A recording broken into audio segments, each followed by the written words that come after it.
Conventional law क्या होता है, आज हम वो डिस्कस करेंगे। कन्वेंशनल लॉ क्या है, उसकी डेफिनेशन, मीनिंग क्या है। ठीक है, ये बेसिकली ना आपका एग्रीमेंट से मिलता जुलता है। कन्वेंशनल लॉ और एग्रीमेंट ये दोनों सेम ही होते हैं। कन्वेंशनल लॉ मतलब आप इस तरह से कह सकते हैं कि दो या दो से ज़्यादा लोग या कुछ ग्रुप ऑफ पीपल ने क्या किया होता है, कुछ रूल्स एंड रेगुलेशंस बनाई होती हैं और उसी को एज इट इज़ वो फॉलो करते हैं, तो उसको हम कन्वेंशनल लॉ कहते हैं। मतलब जो एक खास ग्रुप या तबके के लोगों ने रूल्स बना लिए होते हैं और उसके अकॉर्डिंग वो अपनी ज़िंदगी गुजार रहे होते हैं, उसको हम कन्वेंशनल लॉ कहते हैं। यहाँ पे लिखा हुआ है conventional law means the law which is made by agreement between two और मोर पर्सन और पार्टीज और द स्टेट। यहाँ पे बताया गया है कन्वेंशनल लॉ क्या है कि ये एक तरह का एग्रीमेंट है जो दो या दो से ज़्यादा पार्टीज या स्टेट के दरमियान में होता है। कन्वेंशन मीन्स एग्रीमेंट, कन्वेंशन को हम एग्रीमेंट भी कहते हैं।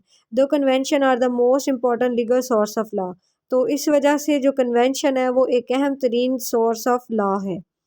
आगे इसके मीनिंग है conventional law means a law made by agreement. Conventional law हम क्या कहते हैं, एक कानून है जो कि क्या होता है, बेसिकली एग्रीमेंट से बना हुआ है।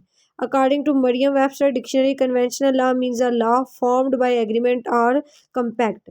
यानी मरियम वेबस्टर डिक्शनरी के मुताबिक कन्वेंशनल लॉ क्या है, बेसिकली ये जो है वो रूल्स एंड रेगुलेशंस हैं उनका नाम है।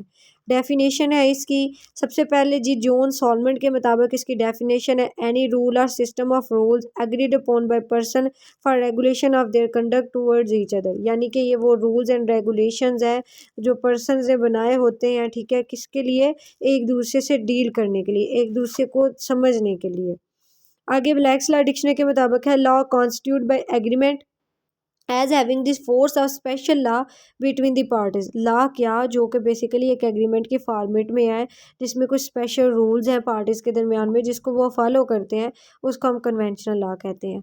आगे आपने इसकी इलस्ट्रेशन लिखनी है। इलस्ट्रेशन ये ट्रीटी, मैरिज, ठीक है। ट्रीटी क्या होता है, जो इंटरनेशनल लेवल पे स्टेट्स के दरमियान में मुआहदा होता है उसको हम ट्रीटी कहते हैं। और मैरिज एक तरह का कॉन्ट्रैक्ट है, सिविल कॉन्ट्रैक्ट है जिसमें पार्टीज के ऑब्लिगेशंस होते हैं जिसको वो पूरा करते हैं। इलस्ट्रेशन ऑफ पाकिस्तान, पाकिस्तान में इसकी एग्जांपल देखी जाए तो कॉन्ट्रैक्ट एक्ट 1872, मैरिज एक्ट 1961, ये दोनों लॉज है पाकिस्तान में। कॉन्ट्रैक्ट एक्ट जो है वो कॉन्ट्रैक्ट हैं डिफरेंट तरह के, उनसे डील करता है, और मैरिज एक्ट जो है वो मैरिज के रिलेटेड जो वर्क है उससे डील करता है। इंपॉर्टेंट साइटेशन है, मतलब इंपॉर्टेंट केस लॉज हैं, बैफलोर वर्सेस बैफलोर, ये सारे केस लॉज हैं।